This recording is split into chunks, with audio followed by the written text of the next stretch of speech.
സംവിധായകൻ സനൽകുമാർ ശശിധരനെതിരായ പരാതിയിൽ നടി രഹസ്യമൊഴി നൽകി. ആലുവ 1-ാം ക്ലാസ് മജിസ്ട്രേറ്റ് കോടതിയിലെത്തിയാണ് മൊഴി നൽകിയത്. ഫേസ്ബുക്ക് വഴി അപമാനിച്ചുവെന്നായിരുന്നു നടിയുടെ പരാതി. അശ്വിൻ പാലാഴി കൊച്ചിയിൽ നിന്ന് ചേരുകയാണ്. അശ്വിൻ, ഒരു ഇടവേളയ്ക്ക് ശേഷമാണ് വീണ്ടും നടി പരാതിയുമായി രംഗത്ത് വന്നത്. ഇപ്പോൾ രഹസ്യമൊഴി രേഖപ്പെടുത്തിയിട്ടുണ്ട്. ഇനി തുടർ നടപടികൾ എങ്ങനെയായിരിക്കും? കഴിഞ്ഞ കുറേ നാളുകളായി ഈ ഫേസ്ബുക്ക് വഴി തന്നെ അപമാനിക്കുന്നു എന്നുള്ളതാണ് നടിയുടെ പരാതി. കഴിഞ്ഞ 2022 സമാനമായൊരു സംഭവം ഇതേ സംവിധായകനെതിരെ തന്നെ ഉണ്ടായിരുന്നു. അന്ന് നടി പരാതി നൽകി. പിന്നീട് ഈ സനൽകുമാർ ശശിധരനെ പോലീസ് അറസ്റ്റ് ചെയ്യുകയും ചെയ്തതാണ്. ആ കേസിൽ ഇപ്പോൾ ജാമ്യത്തിലാണ് ഇയാൾ ഉള്ളത്. പിന്നീട് അമേരിക്കയിലേക്ക് കടക്കുകയും ചെയ്തിരുന്നു.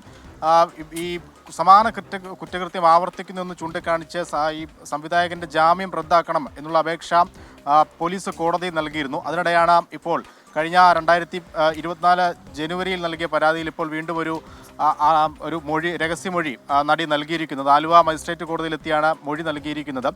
ഈ പരാതി നൽകിയ ശേഷവും സനൽകുമാർ ശശിധരൻ ഈ നടിയുടെ പേര് പരാമർശിച്ചുകൊണ്ട് പല കാര്യങ്ങളും അപകീർത്തികരമായ രീതിയിൽ ഫേസ്ബുക്കിൽ വീണ്ടും പോസ്റ്റ് ചെയ്യുകയും ചെയ്തിരുന്നു. ഇതെല്ലാമാണ് വീണ്ടും ഒരു പരാതിയിലേക്ക് പോകാൻ നടിയെ പ്രേരിപ്പിച്ചത്. എന്തായാലും രഹസ്യമൊഴി നൽകിയിട്ടുണ്ട്. ഒപ്പം ഇയാളുടെ ജാമ്യം റദ്ദാക്കണമെന്ന ആവശ്യം ഇപ്പോൾ കോടതിയുടെ പരിഗണനയിലുമാണ്. അത് അടുത്ത ദിവസം പരിഗണിക്കും എന്നുള്ളതാണ് മനസ്സിലാക്കുന്നത്. ഒപ്പം ഇയാൾക്കെതിരെ ലുക്കൌട്ട് നോട്ടീസ് പുറപ്പെടുവിക്കാൻ ഇരിക്കുകയാണ് നിലവിൽ പോലീസ്. ശരി, അശ്വിൻ പാലാഴിയാണ് വിവരങ്ങൾ നൽകിയത്. 2022 ആദ്യമായി ഇങ്ങനെ ഒരു പരാതിയുമായി നടി രംഗത്ത് വരുന്നത്. അന്ന് ഇയാൾക്കെതിരെ പോലീസ് നടപടിയൊക്കെ സ്വീകരിച്ചതാണ്. വീണ്ടും ഇതിലൊരു മാറ്റമില്ല എന്നുള്ളതാണ്. കുറച്ച് നാൾ ഇടവേള എടുത്തു, അതിനുശേഷം വീണ്ടും തുടങ്ങി. അങ്ങനെയാണ്.